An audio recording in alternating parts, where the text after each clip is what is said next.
how much money would you walk up to an ATM where you put in $1 and get almost $8 back? Like as much as you can. Andy is a student of the game when it comes to marketing and online sales. He recently went back and read through $100 million leads and $100 million offers. Lowering your prices is absolutely the wrong thing to do. Is when somebody is trying to get you to lower your price or talking about a competitor who has this other price, it's the worst thing to do. He's running Facebook ads, we're running Facebook ads. They're dominating SEO. I'm a student of the game and I always want to keep up with SEO best practices. And so what Andy and I are going to do is do more regular content for you guys about SEO, offers, leads, how we can apply these concepts to our home service and local service-based businesses. Is that oftentimes your cheapest customers are your worst customers. They're the worst customers. They're terrible. You're going to spend 10 times more time with them. They're going to complain 10 times more often, and they're going to be 10 times more likely to leave you a bad review. So this is going to be a lot of fun. Andy and I dive deep on reviewing $100 million leads and offers.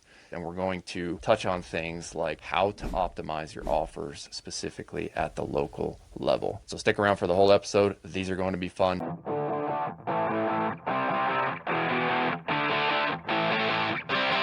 Before we jump into the episode, we've been having a ton of fun building the school group for OWNR OPS listeners. If you haven't joined yet, you can join for free. School.com/OWNROPS. That's SKOOL.com/OWNR-OPS. What are you getting there?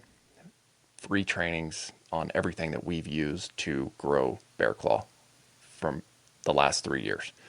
Things like how to dial in your messaging to target your ideal customer, how to optimize your Google business profile, how to run profitable Facebook ads, how to set up an optimized jobber so that it goes to work for you on the back end, how to optimize for conversions. If it's marketing or growth related, we've documented it. It's inside the classroom. You can join for free. School.com/OWNR-OPS. That's SKOOL.com/OWNR OPS. All right, enough rambling. Let's jump in the episode. Stryker Digital, good to have you. Thanks for having me. It's a pleasure to be back on. I always leave these, when we do these, I leave with a lot of energy. I usually have a good rest of my day after we do these. Rock and roll. Let's get some energy going here. So what are listeners going to learn? You just got done rereading $100 million leads and $100 million offers again. Yep. What are listeners going to learn? So I just went down a Hormozi rabbit hole leading into the webinar. So reread those books for the first time, and like offers was like 2 years ago, leads a year ago. And just, I've grown as a person. So it's offered a lot more new perspective for me. And so a couple of things I want to talk about as it relates specifically to your audience, home service businesses, is increasing the average order value and lifetime value of a customer. We can break down those definitions for people, what they are, why that matters. A pretty deep look into that, and then some like real live examples. I'm going to use like a roofing company, for example, for a lot of these topics that we have. And then basically how to not compete on price, because I think that's a really, really big issue, especially guys that are in higher ticket spaces, say painting, roofing, bathroom remodeling, landscaping, things like that, where typically the homeowner is going to get a few, if they're smart, they're probably going to get a few estimates from people. And so how we can price higher and make them feel like they're receiving more value and purchase from us instead at that higher price point, and why that might be your best strategy moving forward. And then different wrappers around offers that you can make to your customers. We're going to dive deep into that. That's going to be an exciting part. I think it's super simple, but I think it's going to add a ton of value. And then growing through referrals too. Those are the topics that I really want to dive into here. Let's rock and roll. Let's start with defining LTV and average order value and why that's important. Yep. Yeah. So basically lifetime value is how much a customer pays you over their lifetime, right? So I think I'll dive into this one first, because I think this is really overlooked in home service. So I think a lot of guys they get the job and then they're just like automatically moving on, looking to the next job. And as you probably should, because like once you complete whatever, if you're doing a roof, you're landscaping, like it's kind of a one and done for that time period though, right? And it depends on how far into the future you can look, because a lot of these services, they're not recurring services, but they can be reoccurring services, right? So you can provide services for people multiple times into the future. Think about a pressure washer, retargeting for next season, while on the job, upselling to a gutter cleaning that increases their average order value, right? The more money you can extract from a customer. And so like it's not going to happen immediately that you're just going to extend the lifetime value of a customer right away in a lot of these specific services. I recently got back from launching a land clearing business down in Austin, and this last winter I launched a snow shoveling business alongside Bearclaw. And in both businesses, I've implemented Jobber as a way for us to efficiently manage quoting, job schedules, and invoicing, and even collecting online payment. Why? Because it's worked so well for us in Bearclaw and it's saved us a ton of time and headache. So if you are looking for a software that can help you manage the back end of your business, look no further than Jobber. You can visit go.getjobber.com/ownerops, OWNR OPS. But like, let's use their roofing company for an example, right? So you do a residential roof for a family that lives in a home. They're probably going to live there for a long time. They have kids, they're going to be living there for the next 30 years or until the end of their life, right? So after you finish that job, those people, one, should be stored in your CRM as completed job. I'm not even going to talk about getting reviews, asking for referrals. We'll get to that at a later point. This person should be stored in your CRM for two reasons. One, if there's a big hailstorm or whatever storm damage happens, they're in your CRM. You can immediately call them right away. So you can call them and target them before the door knockers get to them. You already did their roof in the past. They're already familiar with you. You can contact them immediately. You can also direct mail them immediately in a time like that. But you also know what roof you did, what's the average lifespan of that roof. And so this is where I'm talking about, like, thinking on a longer term time span here, is that in 15 years, you can retarget these people. You can retarget them in 15 years through direct mail or a call and get the next roof, right? Or even in between then, I think it's important to have touch points.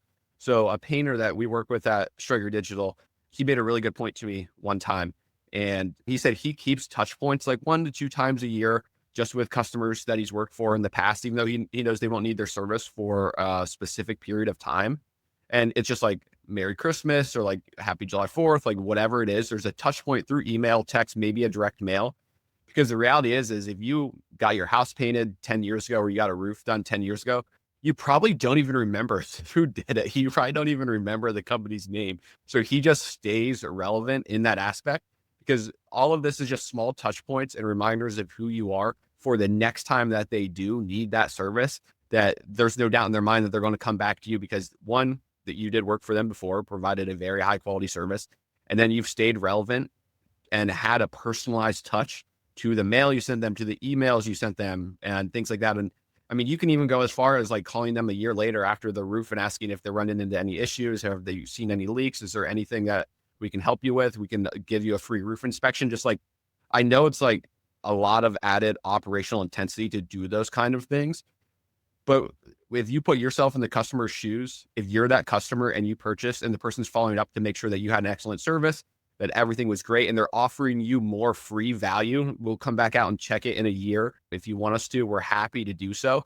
A lot of times people are probably going to say, no, we don't need it. Everything is fine. It's just the action of you reaching out to them and having a touch point with them.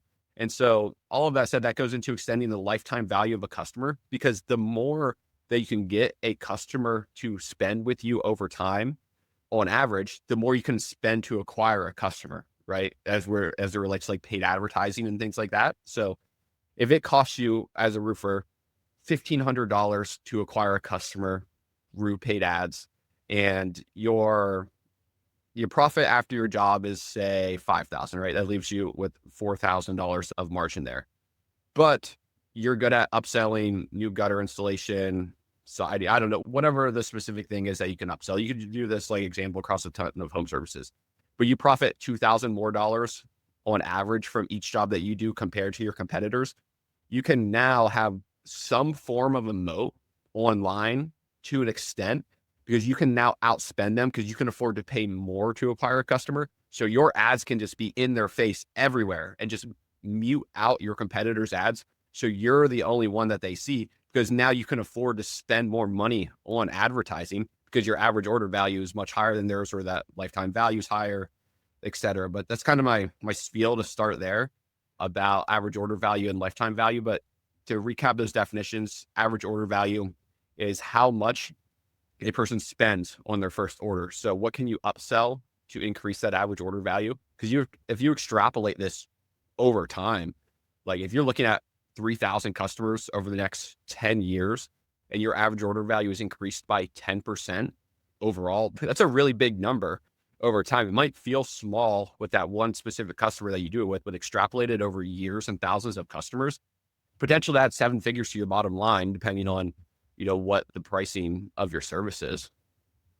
Yeah. So interestingly enough, I went several years in business without understanding, or like I'd read some of the books, but just didn't really take these concepts seriously. And Hormozi does a video. It's called, if you just type in LTV/CAC and type in Hormozi and just go watch that video, like he explains this even in further detail. And that was a great explanation. So thank you, Andy, on that. But once I was sent that video from a guy that we're both working with down in Austin, who owns a really big marketing business, was like, guys, we need to pay attention to this, right? And so I went and watched that video 3 times that night. And I just was like, okay, this is the most important thing that I need to be focusing on in Bearclaw right now. So yeah, we've got our CAC dialed in, what it costs for us to acquire a customer. We understand our average order value. And interestingly enough, it's like you said this. So roofing, right? We do fire mitigation, land clearing for fire mitigation, right? It's like a one-off project right out of the gate. So the nice thing about roofing in that is that they are high ticket services. So I do get a lot of people who reach out. I'm interested to get your perspective on this too.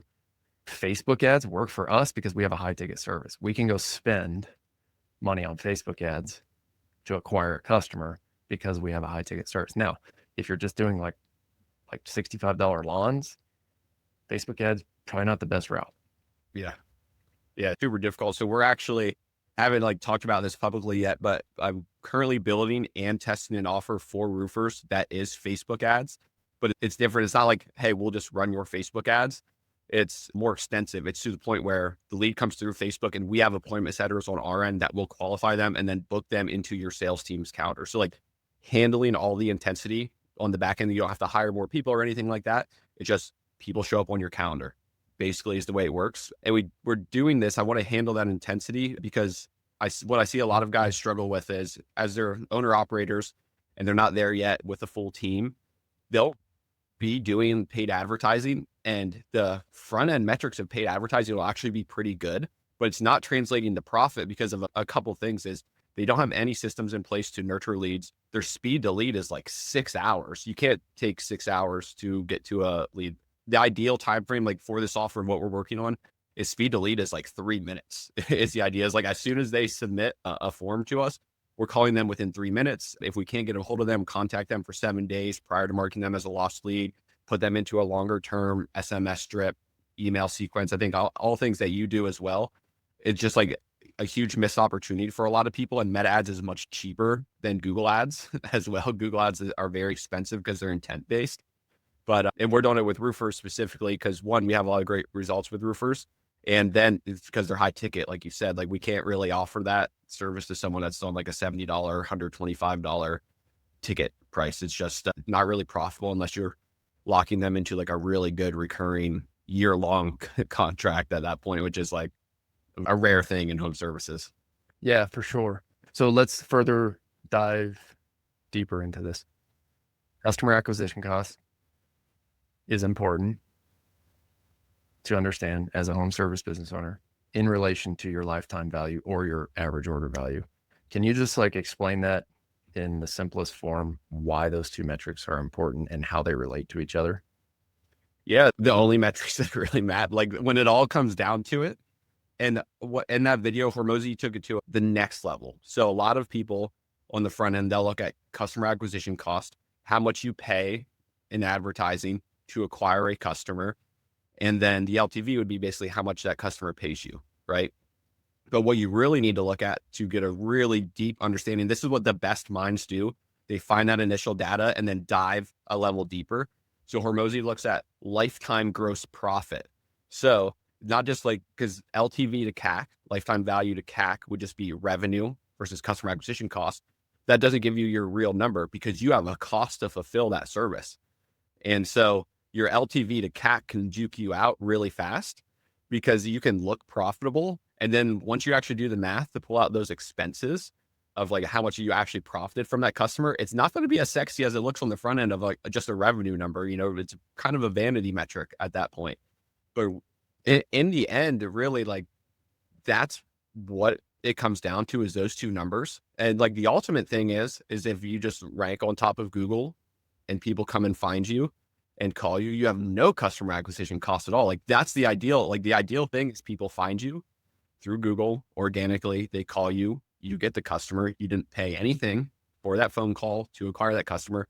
So it's all profit. And then if you have a good referral system in there as well to ask for referrals, that next customer has no customer acquisition cost. So like that's the Goldilocks, to not have to do paid advertising. But really, I hope I'm answering this question well, but it really comes down to like the lifetime gross profit of a customer, how much you profit after you do the job and how much you paid to acquire that customer. And the wider you can make that range, the lower you can bring CAC, or the more you can get somebody to pay you. The wider that ratio gets is when you're going to make a lot of money, like a lot of money. If you can find yourself in a sweet spot like that, you really got to double down and lock in and add an extra zero to how much you're going to spend every single month if you find yourself in a position like that, because it's a lucky spot. There's luck that goes into that variable right there. It's not all skill. What should people look at from an LTV to CAC ratio? Like in that video, Hormozi talks about, he calls it LTGP, lifetime gross profit. Do you have metrics that you're looking at for just a baseline that people should be hitting for LTV or LTGP to CAC? Yeah. So it'll vary like over every different business. So you ideally, if you could be at least 2 to 1, so you're profiting on every single customer, that would be great. And eventually the data gets a little bit fuzzy because it's hard to add in referrals and things like that. You're never going to have super clean, perfect data. But I think there's value, and Sam also has talked about this. You've had Sam, he's a referrer, he's one of our clients on here. He's talked about this before, whether he's talked about it here or on Twitter. But even if you're 1-to-1, your LTGP to CAC is 1-to-1. And this is where the data gets fuzzy. If that leads to a referral, if that review gets read by a customer, they leave you a 5-star review, and that review is the deciding factor for another customer that found you from a different source to become your client. Actually, LTGP to CAC is actually extending there, but I can't say there's like any concrete of like if you're not 3-to-1, you're not doing good, because it's going to change, and the data is dynamic. So it's you're never just going to be 3-to-1. It's going to stay 3-to-1 ever. Like if you increase your ad spend, you're going to see that immediately drop immediately. And like a lesson for anybody with paid advertising, because that's kind of like when you talk about LTGP to CAC, you're really talking about doing paid advertising for your business is really what you're talking about. Unless there's no other, like you're paying to acquire a customer, whether it's through a digital or an in-person billboard or whatever, you're still paying money to acquire them through that source. And so something that you need to know is that you are going to be in the red. There's no way, like you are going to be negative, because you have to spend money first to get leads. And then there's a sales cycle that happens until that deal actually closes. And that whole time you're spending more money and you're getting more leads. So if you're in the center at neutral, you're spending on ads and you close a deal and you're going to come up to here. You're going to be a little bit closer to break even, but you're still going to be spending, get the next deal a little bit closer. So eventually you hit break even, and then you start extrapolating forward into a positive return on your ad spend at that point. But you're going to start out in the red, and there's kind of a tuition to it. You have to learn. And even if you're working with like an agency who is experienced, every single market is going to be a little bit different, because the competitors, how much they're spending, how the people inside the market react. And so you're going to just have to spend money to learn initially. Like you're not just going to turn this on and all of a sudden your phone's going to ring, you're going to make $1 million. Like not going to be the case, or else I think Austin and I would just be like on a yacht right now in Italy, off the coast of Italy, doing something else. If that was the case, if you could just turn on ads and make money that easily.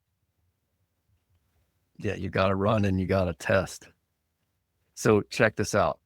I told you, whenever I flew down to Austin several months ago, I watched that video and I was like, man, this is the most important thing that I can do in my business is figure this out. But I realized that I had to come back and like download all my reports from Jobber, and then download all my leads from Facebook, download all my leads from Google, and then match it up. I literally spent like 2 days doing it when I got back.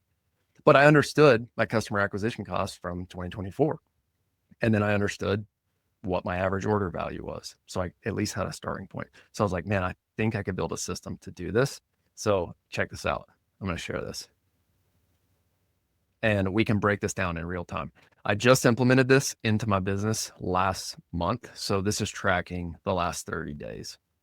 So you can see here, we've got number of leads. Our appointments is not tracking properly right now because I haven't changed our process with our sales guy for how we book. So that's not accurate. But you can see how many quotes we're sending, how many jobs we've won, total revenue, and then our average order value is tracking consistently. And all this stuff is built on top of Jobber. So a new Go High level could get us there. We just had to like tweak it to make it work. So what I want to do in real time is just have you take a look at this, and then let's calculate customer acquisition cost, and then let's calculate LTGP, and then we can come up with metrics. Stryker Digital specializes in SEO services specifically for local service businesses.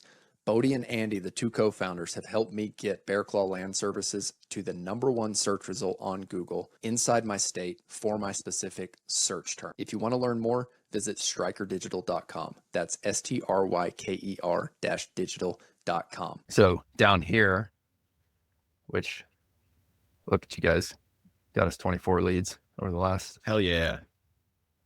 still the top, but we've got 17 Facebook leads and 6 Google leads. So we go down here, 1563 on Facebook, 1526 on Google. Oh, you're running Google ads and Facebook ads. So you spend a total of about $3,000. $3,089. Click-through rates look pretty good. And then how many leads? 40 is the leads number correct? Yeah, leads number is correct. Okay, so let's do round math. 3,000 divided by 47. So you're paying $63 per lead with an average order value of $10,000. And then how qualified are these leads that come through for you guys? Do you have like a, on the Facebook ads, or like, is there a qualification process? So Tire kickers coming through? I think we can like jump straight to the point here. Like, this is the amount of jobs that we won over that time period. In this amount of time that the leads came through, we sent this amount of quotes. And sometimes we separate our quotes. So that's why this number is more. But this is the amount of jobs that we've won. I've got to add agency fee into that customer acquisition cost as well, right? So tack on another $3,000 to that, so that we're getting, call it 6,000. Yeah. And then out of the jobs that we won is 11. So $545 to acquire a customer with an average order value of 10,000. That's a sweet spot. It just depends on what your cost to fulfill is. So just run it like 50% gross profit. I think you could run it at even 40% just to be safe. You write some numbers down. 545. And then you made 10,800. We'll run a 40% profit margin, 4,320. LTGP to CAC is 4,320 over 545. So you're running out of 7.92 LTGP to CAC, which if I was looking at those metrics, I would say, how can we spend more money?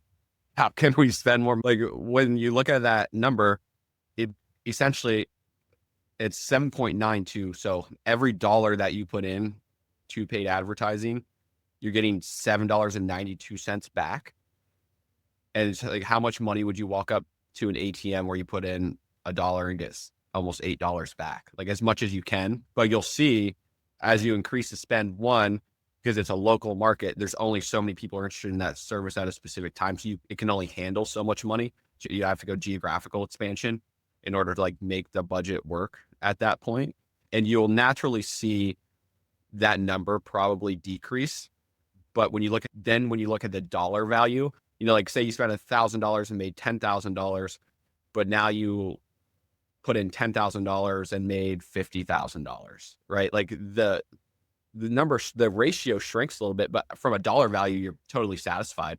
You actually made more money, but the ratio looks a little bit different. Yeah. So I wanted to be able to use that as a real-time example, just so you could break that down and start making sense for some people. So that's CAC to LTGP. And so if this is the first time watching that for anybody, Hormozi does a really good video on that. Just type in LTV/CAC Hormozi, and he breaks that down. And so basically Andy's just going off of that same format. And it's essentially just like what we're trying to track here inside the business so that we know how much we can spend to acquire that customer. Going back to the point that you talked about early on, how much can I actually go spend to get a customer? And to a point you've already made, he or she who can spend the most is the one who wins. Yep. So what's stopping you? Where are we at right now? Why aren't you spending more money? Is it limited from just the quantity of people that need the service? Well, I'll be straightforward with you right now. Like, I think like most entrepreneurs, I struggle with shiny object syndrome, and my business is even a good representation of that, right? Like, I chose early on in my business to say yes to more services, which now that I'm 3 years in, if I could go back, I would just do Bearclaw fire mitigation, just 100% fire mitigation. I would just scale that geographically because that's what's working. And that's where we're getting that average ticket value.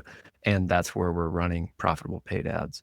But just like everything else, once you put in the reps, you start learning. And entrepreneurship I view as a long-term game, right? So the only way to learn is by doing. And I'm glad that I understand this now, 3 years in, and we're not too far gone, right? Like, I can still refocus the team, and I have over the last couple of weeks, where it's like, hey guys, this is the data that I'm seeing, and this is where we need to grow, and this is where we need to focus. And so to answer your question, what's holding us back? It's lack of focus by me, who's leading that. And so I'll take responsibility for that, and I'm going to make some changes moving forward.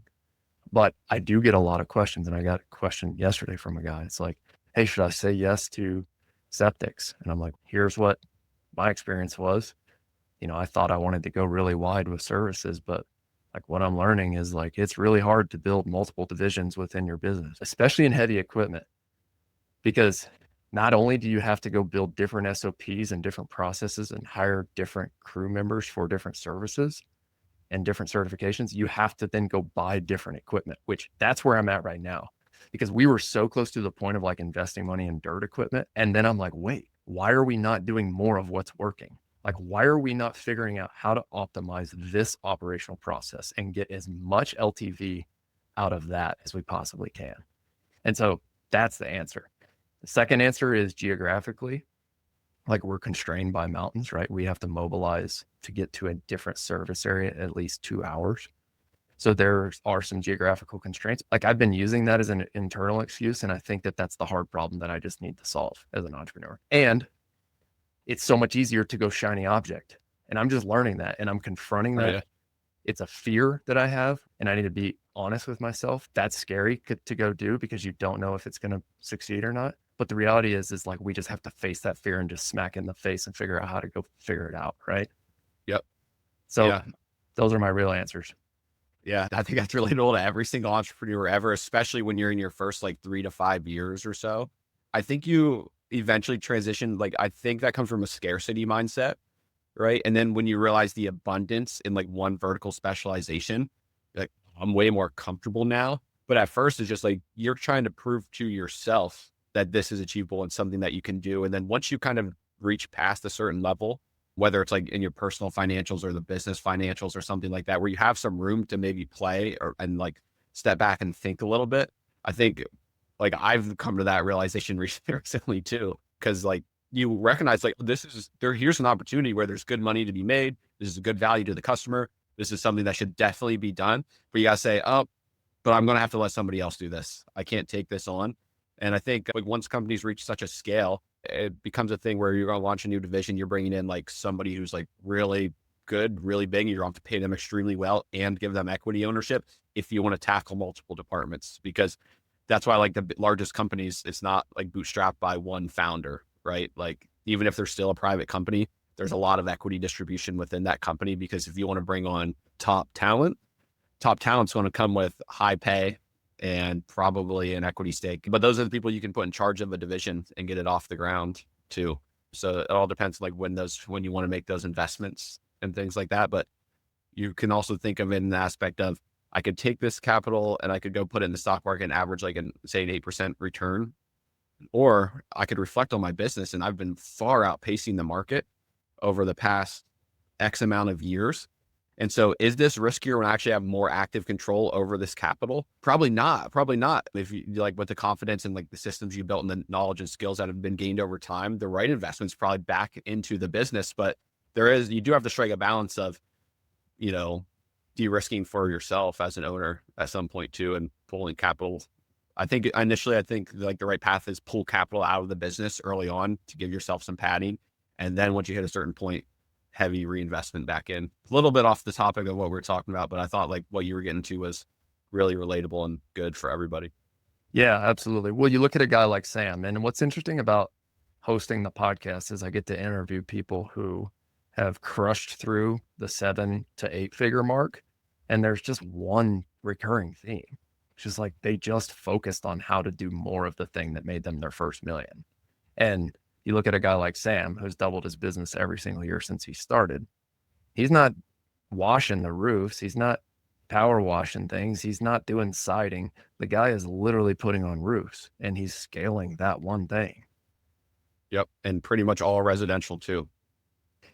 And what's interesting to me, and I'm not going to talk about his sauce because like that's his to share, but he has mentioned to me the 1-to-1 before.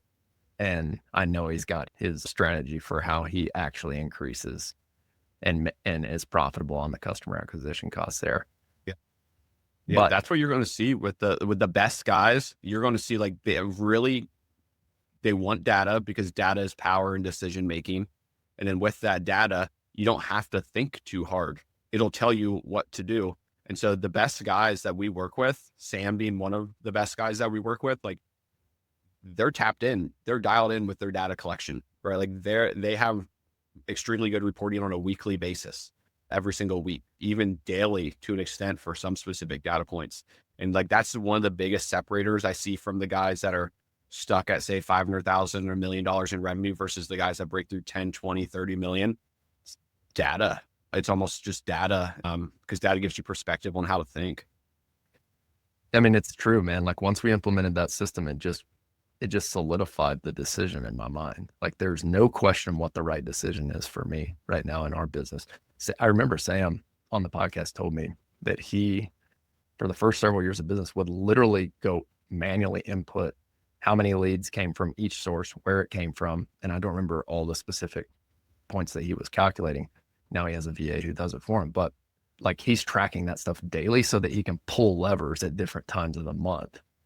Yep. Yeah. We do it manually still. Every single Sunday, we input all of our data, lead data, retention, like all metrics that you would assume that get tracked. And it gets more extensive over time. It keeps getting bigger and bigger, but I do it manually.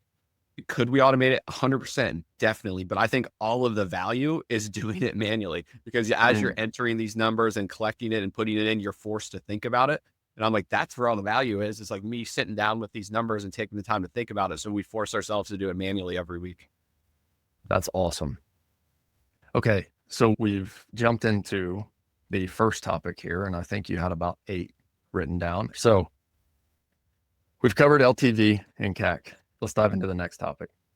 Okay. So let's talk about how to not compete on price. And I think we have to do this in our business, but I think you'll have a lot of really insightful takes on this because like you're actively in the weeds doing this with homeowners specifically. I mean, of course we do it with business owners as well, but something I've come to learn is that lowering your prices is absolutely the wrong thing to do.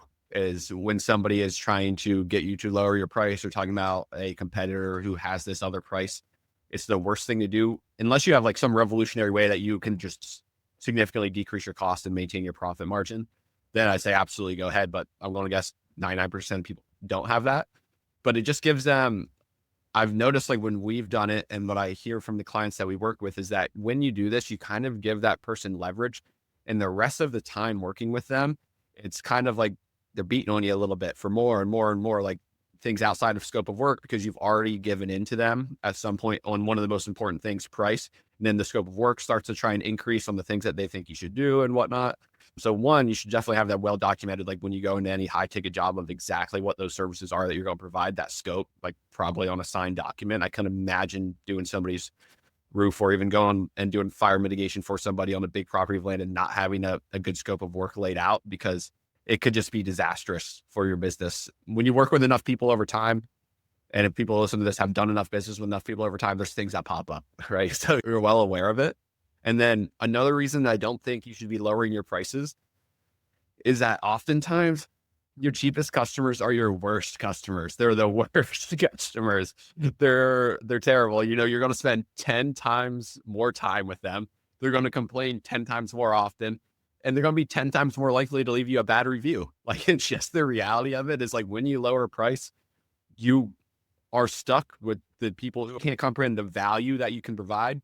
All they care about is the price. And people who know how to think and like separate price and value are happy to pay a higher price, right? Like, I bought Hormozi's $6,000 offer because I understand the leverage.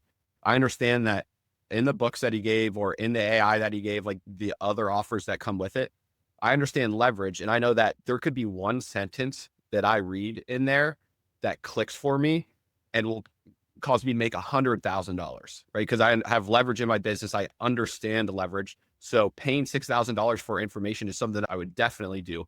Little off topic, but I wanted to throw that one out there because I think a lot of people are afraid to invest in like coaching and mentorship and things like that. And like, to me, it's like so important. It's just like silly. If someone has the information that you want, and you can either spend 2 years trying to learn it and fail and probably spend way more money making mistakes, or just pay someone to shortcut you there. Like, it makes so much sense in my book.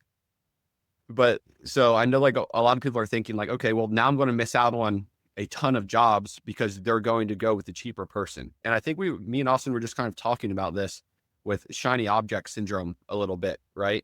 I think it kind of like plays into the same territory of, you have to say no to the work that, one, you don't want. It's not going to benefit you. It's going to take more time. You're going to make less profit on this job, right? I know roofers who have done job for $500 in profits. Like, holy crap, all that work and effort for $500, you could have just saved a little bit of time and just waited for the next job that came through that was like a $5,000 profit job. And you can do less quantity of work, less headache, and make more money. So like, you have to be comfortable saying no to those, but then also like, you're going to get those price objections, like, and you have to anticipate that you're going to get those price objections. It's going to happen for sure. Like, it's like, you can't pretend it's not. So like, you already have to have an answer prior to that objection happening, because it'll happen. And so something that Hormozi talks about is bonuses, right? So like, you saw it live on that webinar. There's the 200 book donation, $6,000. And then free bonus, like a lot of value in those bonuses, which like most people aren't buying to donate the 200 books. They're buying for those free bonuses, right? Because you make the bonuses feel like they eclipse the value of the price, like just the bonuses themselves. So like, if somebody is buying a service from us, it's like, here's all the things that you get in this service. And when they're price objecting, it's like, we can add these other bonuses in at this point in time. Now, like, you're not going to reveal the bonuses that you have until you get the objection, and then you can reveal those. And when you reveal them, you attach like a value to those. And Hormozi did a world-class job at attaching value, and like all the time and the money he spent, how much money other people spent with him for him to be able to collect that data to make you feel like you're getting millions of dollars for $6,000. You're like, this is a absolute grand slam offer, right? Like, when he talks about $100 million offers, it's like one of the best offers I ever saw. Tax deductible with all of those bonuses. I'm like, this is a grand slam offer. Like, this is ridiculous to say no to. But like, back to the roofing company example, you know, when you're getting price objected, there's bonuses that you can add in that, one, oftentimes you'll add these bonuses and then people will never request them into the future ever. Like, if they got the deal over the line, and people just aren't even going to ask for it. So you could like take the time, like, as a roofer, you know your business better than anybody else. You could sit down with a document. You could probably list like 30 different like small things that you could potentially offer as bonuses. And I wrote down a few. A free annual roof inspection for the first 2 to 3 years. That's a bonus. A no leak guarantee. If any leak occurs, repairs are free within X amount of years.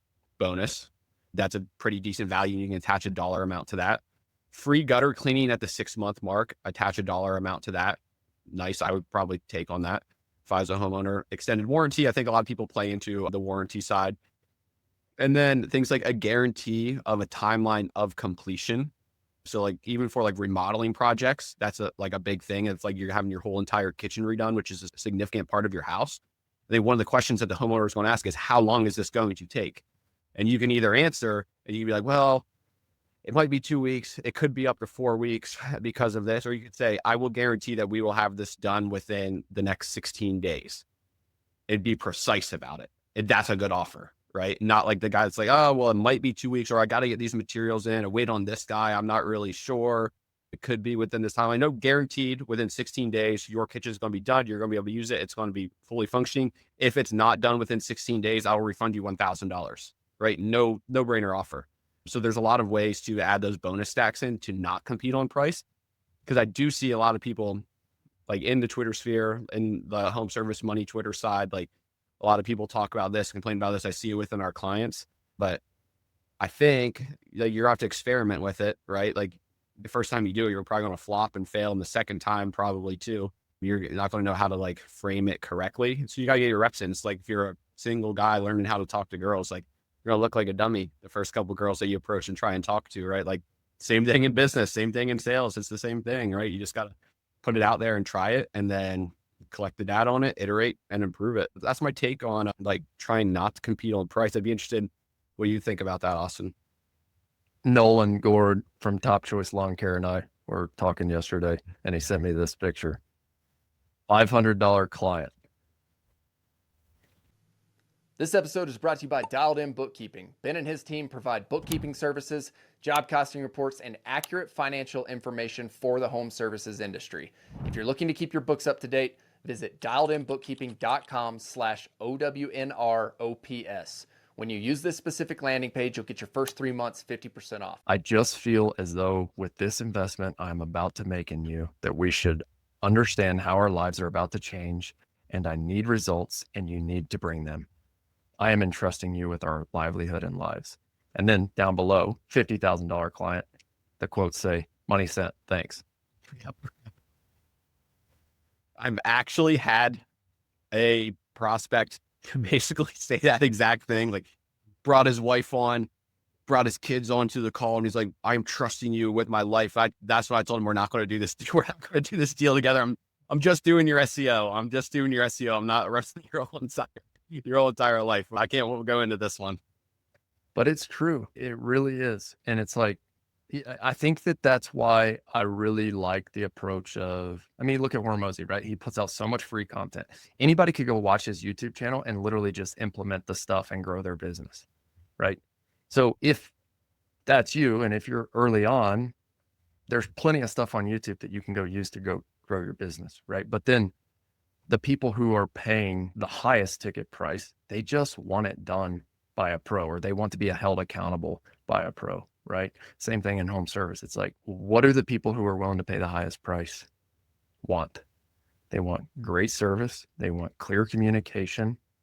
They want access to you to be able to communicate, even though most of them aren't going to take you up on it, right?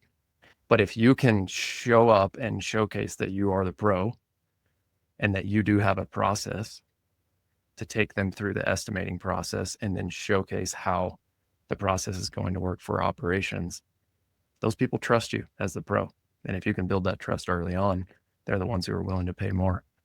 And they're the ones who are going to give you the least headache.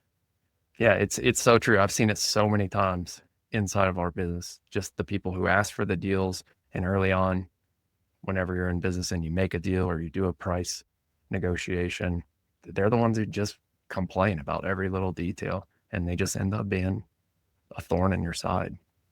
Yeah. One of the things I think is a telltale that you might be walking into a bad deal with a bad customer is when they ask for the price before they even know what they're getting, right? Like, how can you even value the price if you don't even know what you're receiving? And anytime somebody has asked me for what the price is, you don't even know what it is. How can I give you the price when you don't even know like the value that you're going to receive on the other end? Doesn't make any sense. But one thing that you said there that I think was a piece of gold is how you said like walking them through the estimating process like that. And it's only something that can happen with time and reps to get there like that. But as I've been on the other side, when people have been selling me, you can tell you're like, this person has like, they have this dialed in. Like they've done this a lot. Like they've really done this. And there's a certain feel that you put off and your level of confidence. Like they can tell you know exactly what you're talking about when you're walking them through that process. And at that point, it's not even about the price. Like when you're doing that, it depends like the demographic you're selling to. But if you're selling to, say, a rich person, a lot of things that they're buying is peace of mind from you as well. Just peace of mind that like they don't want to think about it. Their time is valuable. They don't want to spend any time like even thinking about this thing.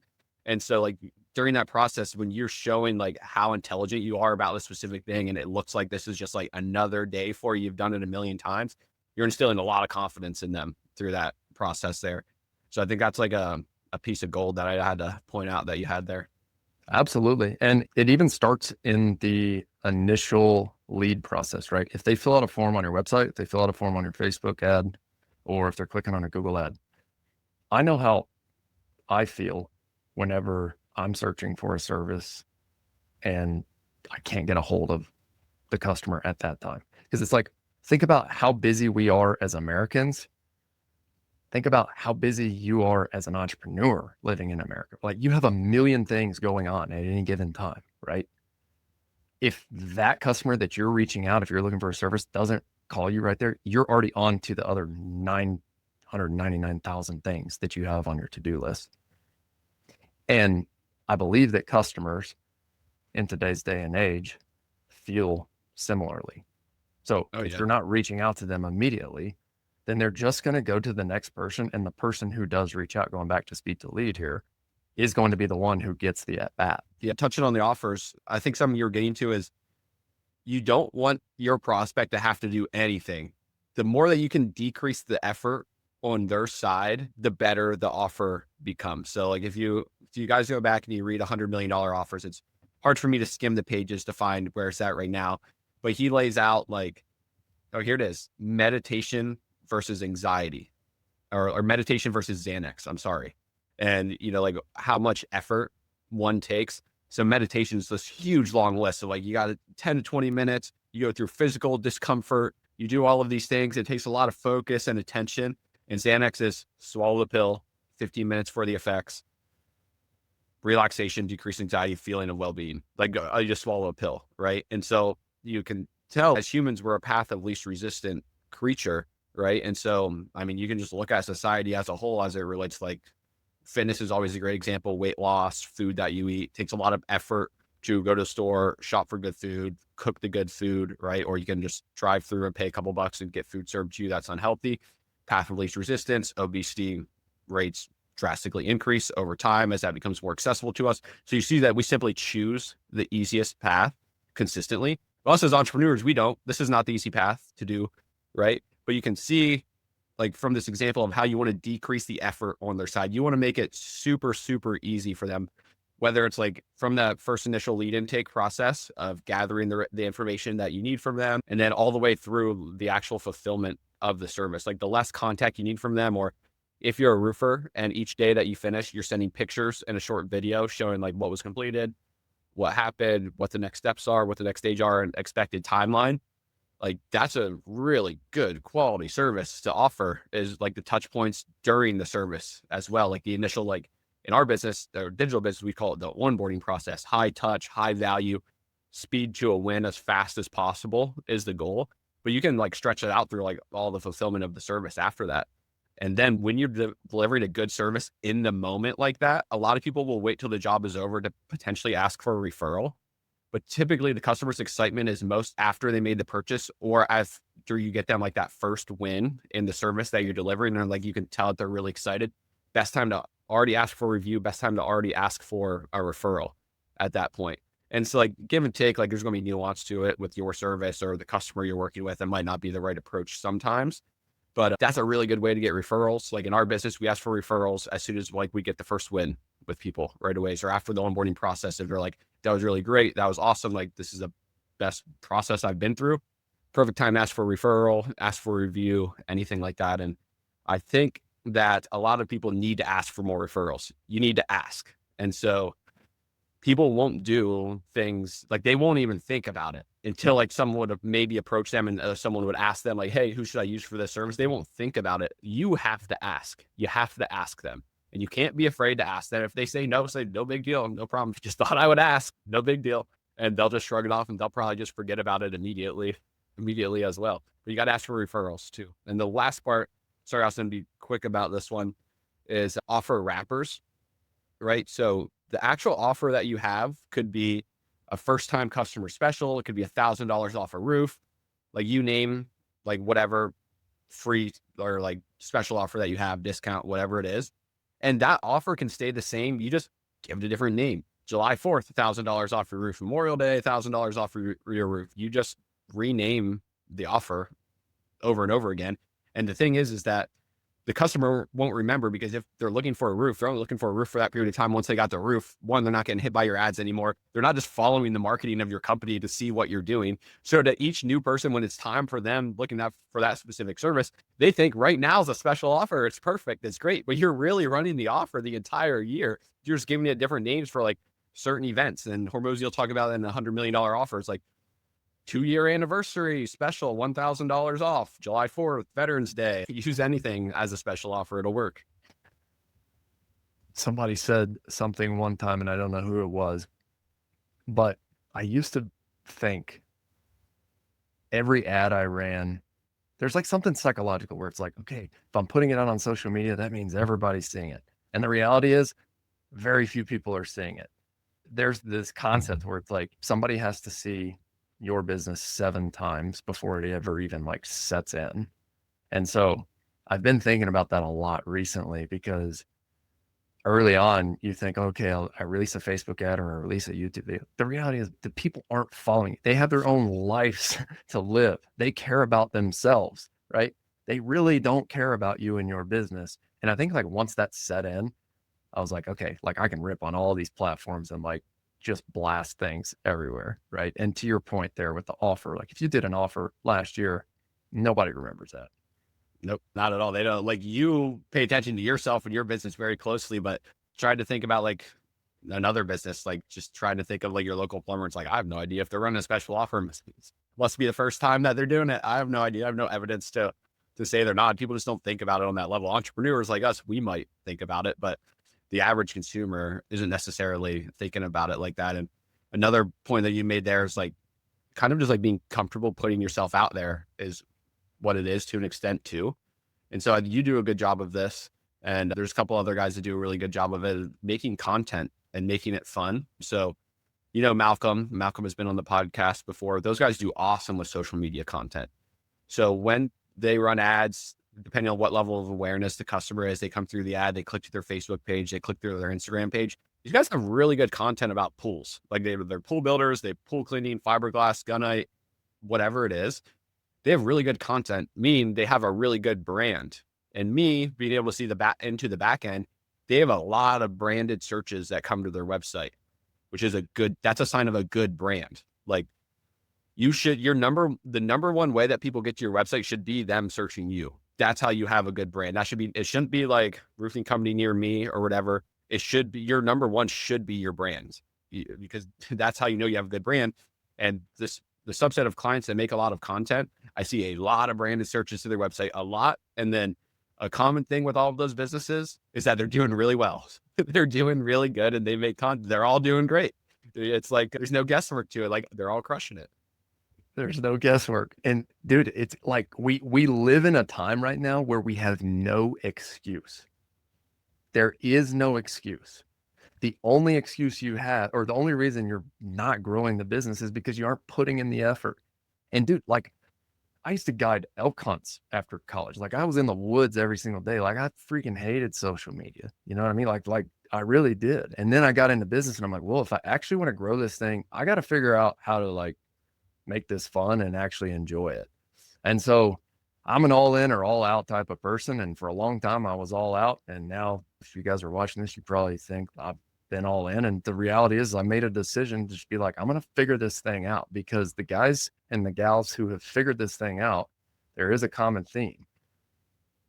If they're leveraging social media in a way to push the brand out there, like there's a good chance that the business is growing. And so, yeah, I've just been on a mission the last couple of years to just figure it out, right? We live in one of the coolest times ever to be able to go grow a business. And a lot of this stuff is free.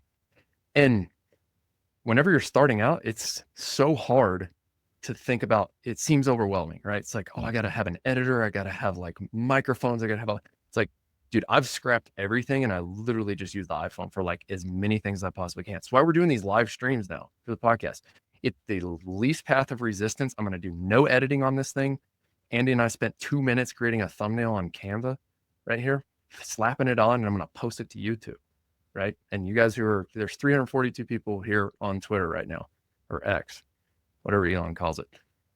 So like my point is you can create stuff and then you can publish and you can move fast. I think I posted like 16 YouTube shorts yesterday and I'm just stuffing the crap out of keywords. Why? Because the YouTube algorithm, if you just put your business and your search term and your keyword and your service areas into stuff, Bodie pulled it up on one of our last calls. He's like, dude, I'm using ChatGPT. I'm using search. Like your YouTube videos are just like coming up left and right. And so my point and my encouragement here is like, figure out a way to use one platform or a couple platforms and just start posting and talking into the algorithm, because the algorithm is so smart now that it's just going to recognize your voice. It's going to recognize what the video is doing, and it's going to serve you up when people start searching for that stuff. I'll stay off my soapbox here. Is there anything else that you want to add here?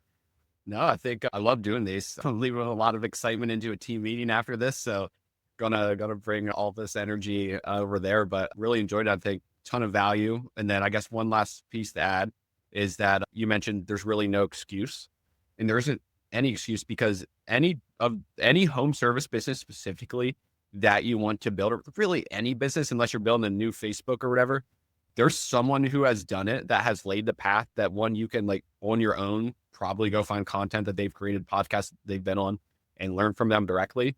Or my path that I choose is I just choose to pay that person directly and learn from them one-on-one is the best path. So like if you were like starting like a fire mitigation land clearing business, if I was starting, I would just go pay Austin right away. I would just pay him right away, because it's like, this guy's already doing it successfully. He's done it really well. We looked at his LTV to CAC on the call, and if you could replicate that, you're going to do really well for yourself. And it's like, here's a person who's actively in the weeds doing it, right? That's an important thing to look at when purchasing something from somebody, is like, have they actually gotten the outcome that I want, or are actively like close to that outcome and things like that. But I'm adding this in because a lot of, like, you saw a lot of love and a lot of hate for Hormozi after the webinar there, because there's a lot of people that just love to hate on people that sell information. And I'm just so the opposite, because I've bought into several masterminds, and right now I'm in an expensive mastermind right now that cost me $72,000 a year for this mastermind. And I literally felt like after 3 weeks being in there and showing up to one of the in-person events right away, so I was like, I already got the value, just the people that I've met, because the people that you meet inside of these add a lot of value. It's not even always the person at the top that runs the mastermind. It's the people within the mastermind that you can also make connections with, that can also help you in there. It's just, you're buying yourself into like an elite group of people who are all super hungry to learn and grow together. And so I just don't think you guys should shy away from being willing to invest in yourself in that aspect, because for me, and then a lot of people who are way ahead of myself too, like, it's a common theme, super common theme. Yeah. And I'll second that here. I don't know. I see a lot of hate on X for people. Like, it's like somebody will launch some sort of like online training, and then people are like, oh, you're just a course guy now. It's like, I mean, if he actually has the insight, and if he's actually done it, I don't dock anybody. It's like, I think Stump Guy Ty is ripping that PDF left and right. And it's like, and I shared that on the podcast. I'm like, I'll never knock a guy for like an entrepreneur for trying to make money. It's like, aren't we all entrepreneurs? Yeah. If you're selling snake oil, that's one thing. But if you're actually selling stuff that is tried and true, is going to help people. Like, I do see a lot of people bashing people on X, and it's kind of interesting to me, because it's almost like people get on X because they have the ultimate goal of like getting into selling some sort of online digital product. But since they aren't doing it, they're bashing other people who are doing it. So I don't know, man. I just encourage you guys, if you're listening to this, it's like what Andy said. I've paid for the masterminds too. And same deal. It's kind of where my YouTube strategy came from, right? Like, I took what one guy is using in the digital space, and I'm just applying that to home service. And the $5,000 I spent on that training, I'm like, dude, I'll make that back in one job, right? Yeah. And so it's like, if you can just level up consistently, You have to Love be able to them. detach price and value for yourself too. It's like, this Yeah. costs 5,000, but okay, if I get 2 customers from this, and a lot of the people that I think have a lot of hate towards it, I feel that they've been burned before. But when you're selling like coaching or consulting, the coach can't do, like, it's not done for you. The work's not done for you. You get access to the information and the help and the assistance to move forward and do better, but it's on you. It's on you. And so the masterminds, like, they should be expensive. They should be expensive to hold you accountable in a sense too, in my mind. Like, if I'm paying $200 for something, I'm probably not going to pay that much attention to it.